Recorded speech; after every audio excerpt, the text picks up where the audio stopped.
Revanth versus Modi నేరుగా పీఎంతోనే తలపడుతున్న CM state BJP chief ఉన్న target ప్రధాని బీఆర్ఎస్ లెక్కలోకి తీసుకునే రేవంత్ లోక్సభ ఎన్నికల్లో ఫైట్ వీరిద్దరి మధ్యనే మోడీ ఇమేజ్ నమ్ముకున్న స్టేట్ బీజేపీ కాంగ్రెస్ ఫేస్ గా రాష్ట్రమంతా సీఎం ప్రచారం అంటూ చూస్తారు. అసలు రాష్ట్రానికి కాంగ్రెస్ పార్టీ సంబంధించిన స్టార్ క్యాంప్ ఒక్కడూ వస్తలేదు వాస్తవం ఓన్లీ రేవంత్ రెడ్డి తప్ప ఎవరు కూడా కనబడే పరిస్థితి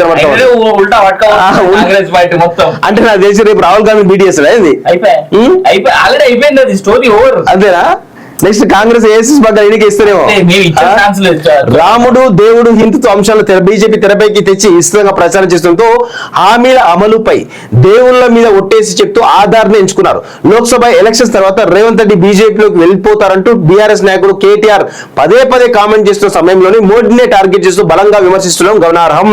రిజర్వేషన్ల విషయంలో మోడీ అంశాలపై తీవ్ర స్థాయిలో ఫైర్ అయిన రేవంత్ రెడ్డి ఆర్ఎస్ఎస్ లక్ష్యాన్ని ఫుల్ఫిల్ చేయడానికి బీజేపీ కంకణం కట్టుకున్నదని దేశవ్యాప్తంగా 400 సీట్లలో గెలిచి రాజ్యాంగంలో సమూల మార్పులు చేసే కుట్ర ఉన్నదంటూ స్వరం పెంచారు. బీజేపీలో మోడీనే రేవంత్ రెడ్డి టార్గెట్ గా చేసుకుని ఒకే సమయంలో అటు బడేబాయ్ ఇటు బీజేపీలోకి వెళ్తారు కామెంట్లకు బ్రేక్ వేస్తున్నారు. సో ఇది ఎవరికి నష్టం అంటే రేవంత్ రెడ్డి ఎక్కువ నష్టం. ఎందుకంటే రాబోయే 5 నుంచి 10 సంవత్సరం మళ్ళీ బీజేపీ అధికారంలో ఉంటది. సో ఈ క్రమంలో రేవంత్ రెడ్డి ఇట్లాంటి చేస్తుంటే వాళ్ళేం అది ఊసలేగా మూసుకొని ఊసలేగా అంటే ఇంకోటి దీంట్లో ఇంకొక అంశం చూడాలి. ఆర్ఎస్ఎస్ అనేటువంటి సంస్థ ఇంత సైలెంట్ గా తన పని తాను చేసుకోబోతా ఉంటారో అంతే సైలెంట్ గా మిగిలిన పనులు కూడా చాలా బలంగా చేస్తే ఆర్ఎస్ఎస్ అనేటువంటి సంస్థ. తను ఆర్ఎస్ఎస్ ఏబీవీపీ స్టూడెంట్, అది మర్చిపోయినట్టున్నాడు. తనకు మూలాలు ఎంత దారుణంగా ఉంటాయి ఆర్ఎస్ఎస్ అనేది తెలుసో లేదో నాకు తెలియదు. ఇప్పుడు ఇండియా పాకిస్తాన్ యుద్ధంలో చాలా మందికి తెలియదు అనుకుంటాను ఈ విషయం. ఇండియా పాకిస్తాన్ యుద్ధం అప్పుడు కూడా ఓ పక్క ఇండియా క్రంచెస్ లో ఉన్నప్పుడు ఆర్ఎస్ఎస్ విద్యార్థులు ఆర్ఎస్ఎస్ సంస్థే చాలా బలంగా దేశంలో ఉన్నటువంటి ప్రభుత్వాన్ని కానీ ఎలాంటి గొడవలు కానీ జరగకుండా చాలా సుస్థిరంగా కాపాడింది. Irrespective of the government, whatever the government that was there. In fact Indira Gandhi టైంలో కూడా ఆమె ఇబ్బంది పడుతున్న టైంలో ఆర్ఎస్ఎస్ హెల్ప్ ఆమె తీసుకున్నది.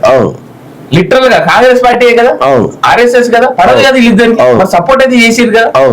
దేశం అనేటువంటిది ముందు అని చూసేటువంటి సంస్థ ఆర్ఎస్ఎస్. అలాంటిది ఇతను అదే సంస్థకి చెంది ఇంత దారుణమైనటువంటి కామెంట్స్ ఇప్పుడు ఇన్ని మాట్లాడుతున్నాడు కదా రేవంత్ రెడ్డి. ఇప్పుడు కాంగ్రెస్ పార్టీ అని అనుకుందాం.